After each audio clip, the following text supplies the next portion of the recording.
চার দফা দাবিকে সামনে রেখে বুধবার সাংবাদিক বৈঠক করল আমরা বাঙালি দল। এক্ষেত্রে আত্মসমর্পণকারী প্রাক্তন জঙ্গিরা বিভিন্ন সময় ইচ্ছাকৃতভাবে জনজীবনকে দুর্ভোগে ঠেলে দিচ্ছে বলে নেতৃত্বের অভিযোগ। রাজনৈতিক দলগুলো প্রাক্তন জঙ্গিদের প্রশ্রয় দিচ্ছে, সাংবাদিকদের জানালেন আমরা বাঙালি দলের নেতৃত্ব। Tripura United Indigenous Returnees people's কাউন্সিলের প্রাক্তন বৈরীদের 21 দফা দাবি আদায়ের লক্ষ্যে বর্মরা পাহাড়ের পাদদেশে জাতীয় সড়ক অবরোধের ফলে শিক্ষক, পরীক্ষার্থী সহ সংশ্লিষ্ট সকলকেই প্রচণ্ড দুর্ভোগ পোহাতে হয়েছে। তাদের দাবি পূরণ না হলে তারা নাকি আবারও বড় আন্দোলন করবে বলে আগাম ঘোষণা দিয়ে রেখেছে। এক্ষেত্রে বাঙালিদের অস্তিত্ব আবারও সংকটের মুখে দাবি করল আমরা বাঙালি দল। এক্ষেত্রে আমরা বাঙালি দলের পক্ষ থেকে বারবার দাবি জানানো সত্ত্বেও কাদের ষড়যন্ত্রে বা কাদের পাপের ফলে এ রাজ্যে 80 জনের গণহত্যা সংঘটিত হলো তা উদ্ধারের জন্য বিচার বিভাগীয় তদন্ত কমিশন গঠন করা হয়নি বলে এক সাংবাদিক বৈঠকে অভিযোগ করলেন দলের নেতৃত্ব। তাদের অভিযোগ, এ রাজ্যে রাজনৈতিক দলগুলো উগ্রবাদীদের বাঙালি বিদ্বেষী কাজকর্মে আরও উৎসাহিত করেছে। উগ্রপন্থী সমস্যার সমাধানের প্রশ্নে রাজ্যের বিজেপি নেতৃত্বাধীন সরকার ও ভোট ব্যাংকে রাজনীতি করতে গিয়ে বাম ও কংগ্রেসের মতো উপজাতির তোষণনীতি চালিয়ে যেতে চাইছে বলে আমরা বাঙালি দলের নেতৃত্বের অভিযোগ। এই আশকারা বা প্রশ্রয় পেয়ে উগ্রবাদীদের বারবারন্ত কদিন বাদে বাদে কিছু বায়না ধরে বিভিন্ন দাবি নিয়ে ত্রিপুরা লাইফলাইন অবরোধে বসে। এমতাবস্থায় আমরা বাঙালি দলের পক্ষ থেকে এদিন 4 দফা দাবি দলের সামনে রাখল রাজ্য সরকারের। এই দাবিগুলো হলো বিচার বিভাগীয় তদন্ত কমিশন গঠন করে 80 জনের গণহত্যা সহ পরবর্তী সমস্ত গণহত্যায় যুক্ত দোষীদের চিহ্নিত করে আইন অনুযায়ী শাস্তির ব্যবস্থা করা, 80 জুন ও তৎপরবর্তী গণহত্যায় নিহত, আহত, ক্ষতিগ্রস্ত জাতি জনজাতি সকল অংশের মানুষের পূর্ণ ক্ষতিপূরণ ও নিরাপত্তা দিয়ে স্বস্থানে পুনর্বাসনের ব্যবস্থা, ত্রিপুরার সমস্ত প্রাকৃতিক ও মানব সম্পদ কাজে লাগিয়ে ব্লক ভিত্তিক উন্নয়ন পরিকল্পনার মাধ্যমে 100% মানুষের কর্মসংস্থানের গ্যারান্টি প্রদান করা, মিথ্যা অপপ্রচার বন্ধ করে ত্রিপুরাতে বাঙালিদের সাংবিধানিক অধিকার প্রতিষ্ঠা করা ইত্যাদি দাবি অনাদে আমরা বাঙালি দলের তরফে আগামী দিনে বৃহত্তর আন্দোলন সংগঠিত করা হবে বলেও জানালেন দলের নেতৃত্ব। নমস্কার।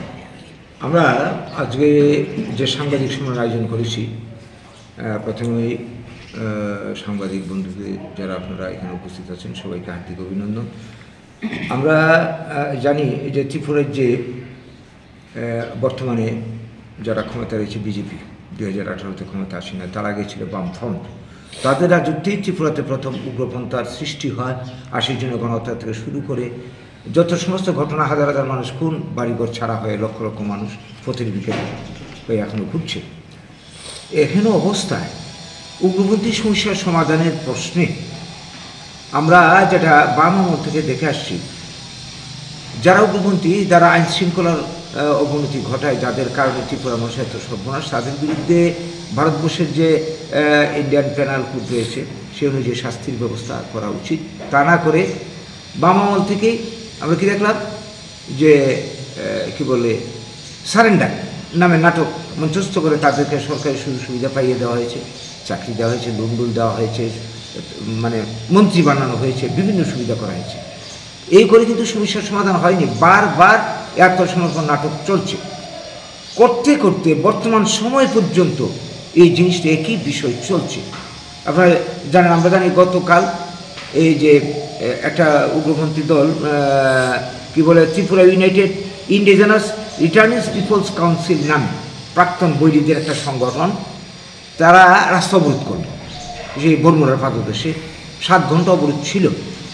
এখানে পরীক্ষার মৌসুম, এখন বোর্ড পরীক্ষা চলছে, পরীক্ষার্থী শিক্ষক থেকে শুরু করে তারা এই 7 ঘন্টা অবরোধে কী ধরনের অসুবিধায় পড়েছে। তাছাড়া রুগী আছে, নানান ব্যাপার আছে, কারণ এটা লাইফ লাইন ত্রিপুরা। 2017 সালেও এই ঘটনাটা ঘটেছিল, একটানা 11 দিন সেই কি বলে IPFT রাস্তা অবরোধ দেখেছিল। তাদের বিরুদ্ধে কোনো অ্যাকশন নেয়নি গভর্নমেন্ট। এখন একই অবস্থা চলছে। এই যে বিষয়টা দিন দিন চলছে, এই সমস্যার সমাধান কি? যে কোনো কেউ আছে রাস্তায় বসে যায়। এ পর্যন্ত 6-7বার এই ঘটনা ঘটল বর্তমান সরকারের আমলে।